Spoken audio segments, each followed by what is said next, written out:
les rendez-vous de l'écho sur Grand Lille TV avec la Caisse d'épargne. La Caisse d'épargne, vous être utile. Bonjour à toutes et à tous et bienvenue sur Grand Lille TV pour cette nouvelle édition du Rendez-vous de l'écho. Nous sommes en compagnie aujourd'hui du directeur général adjoint du groupe Mobitex qui chapeaute entre autres la marque Daxon, Éric Sarrazin. Bonjour. Bonjour. Alors vous venez aujourd'hui nous parler d'un projet Feel Good que vous allez développer dans 3 villes des Hauts-de-France. Avant toute chose quand même, pour rétablir un peu le contexte, la marque Daxon en quelques mots, c'est quoi ? Alors Daxon en fait fait partie de la société Mobitex qui a été créée en 1947 dans les Hauts-de-France. Au départ avec la création d'une fibre triboélectrique qui permettait de garder la chaleur, qu'on mettait dans les sous-vêtements pour garder la chaleur. Et la marque Daxon en tant que telle est une marque qui a été lancée en 1974. C'est un catalogue de vente par correspondance à destination des seniors avec du prêt-à-porter, des chaussures et de la lingerie. Et aujourd'hui c'est un catalogue et un site internet. C'était créé en 1974 et avec la très forte croissance de la vente à distance jusque 2000. Et depuis 2000, en fait, à la fois la vente par correspondance et le marché de l'habillement sont des univers très challengés. Et donc, on est en pleine transformation aujourd'hui. Il est temps, effectivement, de réfléchir à un nouveau modèle pour Daxon Mobitex. La VPC, la VAD, telle qu'on l'a connue, c'est terminé. Il faut trouver autre chose ? Alors, c'est terminé, oui et non. C'est-à-dire que je pense que nous, on pense que le catalogue et Internet sera toujours fortement utile et même Internet se développera de plus en plus auprès des seniors. Par contre, ça n'est pas suffisant. Et donc, ce qu'on a fait depuis un an, c'est qu'on a rencontré beaucoup de seniors, qui est notre cible principale, et on a passé beaucoup de temps avec eux. L'ensemble de nos collaborateurs les ont rencontrés. On a fait des tables rondes avec eux, aussi avec beaucoup de partenaires, pour redéfinir en fait le vrai besoin des seniors aujourd'hui et de demain, pour essayer effectivement de faire évoluer notre modèle qui réponde vraiment à leurs attentes. Vous êtes allé directement au-devant, rencontrer vos clients, savoir ce qu'ils voulaient en fait. Alors on a rencontré nos clients et aussi d'autres seniors qui ne sont pas clients aujourd'hui. Oui, des prospects. Pour essayer de comprendre effectivement pourquoi aussi ils ne sont pas clients. Vous savez, Daxon est une entreprise qui est très ancienne et l'image de la marque Daxon n'est pas forcément très moderne. Et beaucoup de seniors aujourd'hui de 65-70 ans, qui est notre cible de clientèle, se disent Daxon n'est pas forcément pour moi. Alors que l'entreprise s'est fortement modernisée ces dernières années, notamment nos collections de produits prêt-à-porter ou chaussures ou lingerie, aujourd'hui répondent vraiment aux besoins. Et donc, il y a vraiment cette volonté d'essayer d'aller au plus près des seniors, effectivement, pour que les gens puissent changer leur point de vue par rapport à nous. Et pour savoir ce dont ils ont besoin et pas forcément ce que vous vendez, en fait, ce que vous avez comme produit à vendre, en tout cas, des vêtements, on l'a dit, de l'habillement, les besoins sont autres. Oui, en fait, lorsque l'on discute avec eux, bien sûr, il y a des besoins en équipement de la personne, et ça, on y répond. Par contre, on a rencontré beaucoup de gens, et notamment beaucoup de gens qui habitent dans les petites et les moyennes villes. Il y en a beaucoup de seniors, et ils nous disent plusieurs choses. La première chose, c'est qu'on aimerait pouvoir jouer un rôle. On aimerait pouvoir trouver une place dans la société et aider, pourquoi pas, des entreprises comme vous à co-construire des choses. Et donc là, il y a vraiment quelque chose d'intéressant, c'est de dire comment ensemble on peut réfléchir aux besoins et co-construire et trouver des solutions. Il y a un deuxième point qui est extrêmement important, c'est que les gens nous disent, vous savez, on habite dans les petites et les moyennes villes, beaucoup d'entre eux en tout cas, et on aimerait rencontrer plus de gens de notre âge, mais aussi des gens plus jeunes. Est-ce que vous pouvez nous aider ou pas ? Est-ce qu'on peut nous aider à créer du lien ? Et c'est un sujet qui effectivement est extrêmement important à leurs yeux. Et enfin, ils nous disent aussi, vous savez, la vente par correspondance et les catalogues, c'est très bien.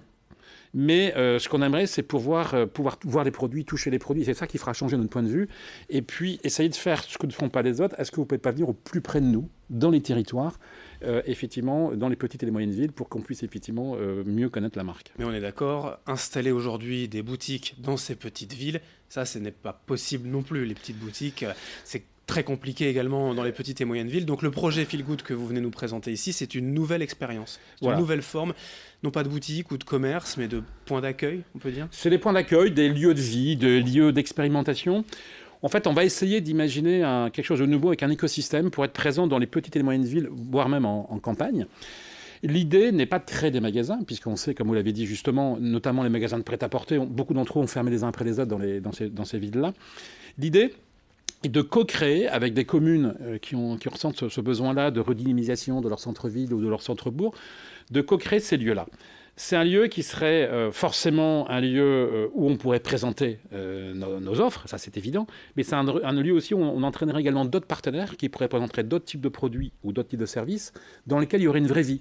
Des ateliers découvertes de jeux, des ateliers découvertes de produits culinaires, des ateliers autour du sport.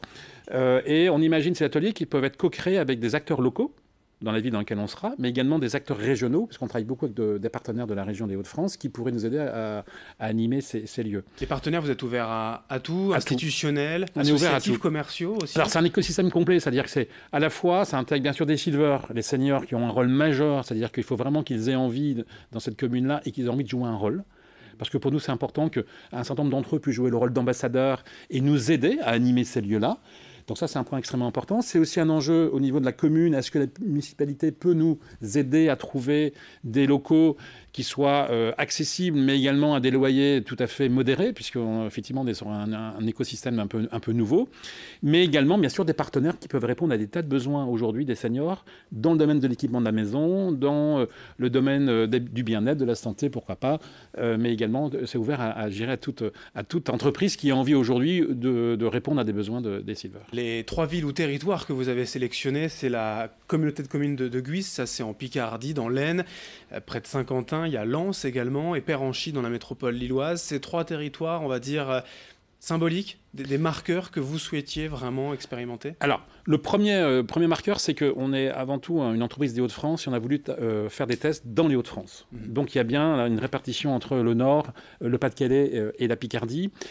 Le deuxième sujet important, c'est qu'on va tester différentes formules. Par exemple, lorsqu'on parle de Lens, effectivement, Lens est une ville plus importante. C'est une ville à peu près de 30 000 habitants au sein d'une communauté d'agglomération assez importante. Lens, on va tester un lieu qui sera un lieu fixe. Donc, qui aura une durée de vie qui sera normalement importante, on l'espère en tout cas. Un lieu fixe, plutôt en centre-ville, où on pourra effectivement faire pas mal d'expérimentations. Si on parle de Guise, c'est une commune de 5000 habitants, au cœur d'une communauté de communes où vous allez retrouver 36 communes entre 500 et 1000 habitants.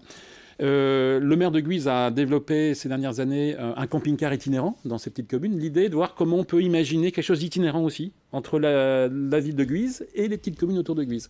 Donc on n'ira pas forcément dans les 36 petites communes, mais comment on peut imaginer un événement dans Guise et après des événements dans 3 ou 4 petites communes proches de Guise. Le calendrier pour le développement du projet Feel Good? Le calendrier, c'est que donc, on a démarré cette réflexion-là il y a juste 1 an et on va démarrer nos premiers POC d'ici la fin du mois de mars 2019. Et on aura certainement l'occasion d'en reparler, oui, ici même sur Grand Lille TV, en tout cas pour ce projet Feel Good, 3 villes, donc pour une ambition commune, réenchanter la vie des seniors avec Daxon. Merci Eric Sarrazin, directeur général adjoint de Mobitex, d'être venu aujourd'hui nous en parler. Merci à vous. Et merci de nous avoir suivis. Dans un instant, l'information continue. Les rendez-vous de l'écho sur Grand Lille TV avec la Caisse d'épargne. La Caisse d'épargne, vous être utile.